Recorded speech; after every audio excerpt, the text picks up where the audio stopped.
The hair's more of not really mad about the people interviewing me asking about it, but like just on it, like online, like if I post a picture up with my hair in my hat, tell me you didn't cut it. Just tell me. And these are men. And it's like, man, come on, dog. Man, it feels great, man.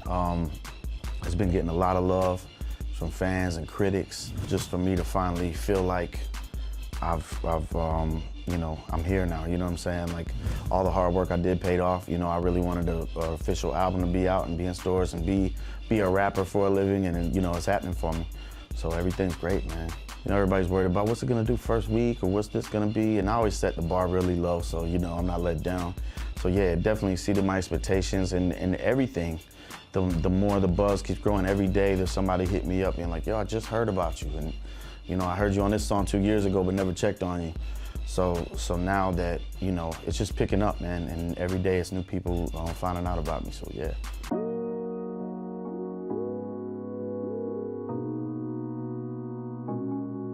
I pull that out of that purple bag. Polar boots with my shirt to match. My boy Bootleg Kev in Arizona, he was in Vegas at the time, was friends with Mike Posner, and Mike was asking him, like, you know, who's hot right now. He does radio and stuff out there, and he said I was his favorite rapper and played Mike on my stuff, so he hit me up on Twitter and was like, man, look, I want to work. And I told my manager, I was like, dude, Mike Posner just hit me up, so, you know, I knew his track record and knew what he had done. So I went out to LA to do some stuff with Famous and Travis Barker, and just went up with Mike, got up with Mike, went to his house, and I had the song Always Gonna Be written already, and wanted somebody to sing the hook. So I was like, Mike, can you sing this hook? And he just immediately just hopped on it and started singing the hook. When it was finished, he was like, I think I got something for you too, and played the Switch Lanes beat, and it had the hook on it. I was like, I can have this? And he was like, yeah, dude. I be driving in the bar, session in the back, hit me in the front, so I ain't worried about that Switch lane. Well, first of all, I had like an hour's sleep because I was on tour.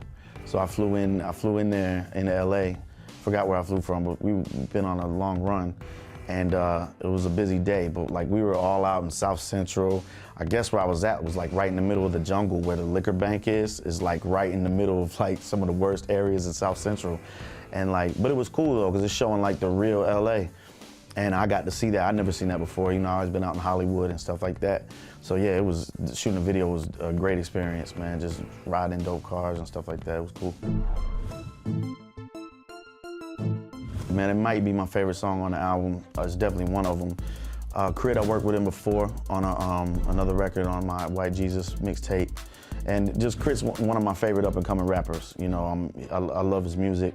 So when I did this song, naturally, it was like, let's get K.R.I.T on this one, because I wanted him on the album. I laid down my verses and sent it to him, and he sent it back with the perfect verse that went with the song.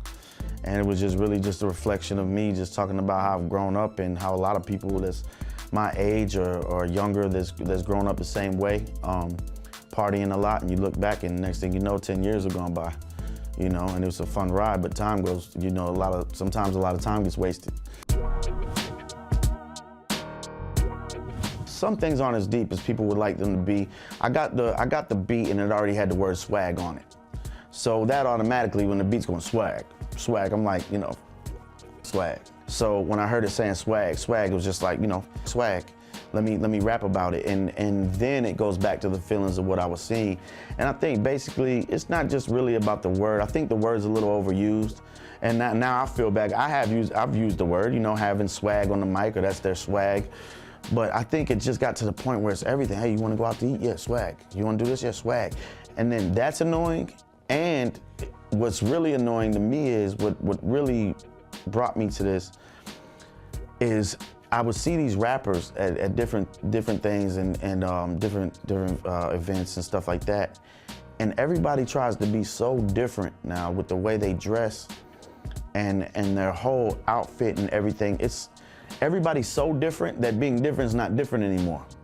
Like I used to be able to tell a rapper from Cali or a rapper from New York or a rapper from Atlanta. I can't tell who's who. I can't tell who's in a band. Everybody looks like everybody's just trying to be so outrageous to get noticed that it's not outrageous anymore.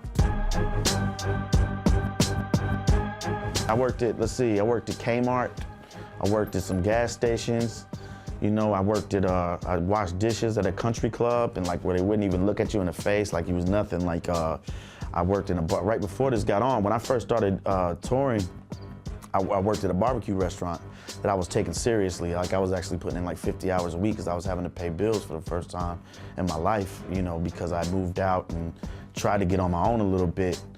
And yeah, man, I had some really whack jobs along the way that be washing dishes like, one of these days, man, I rap, you know?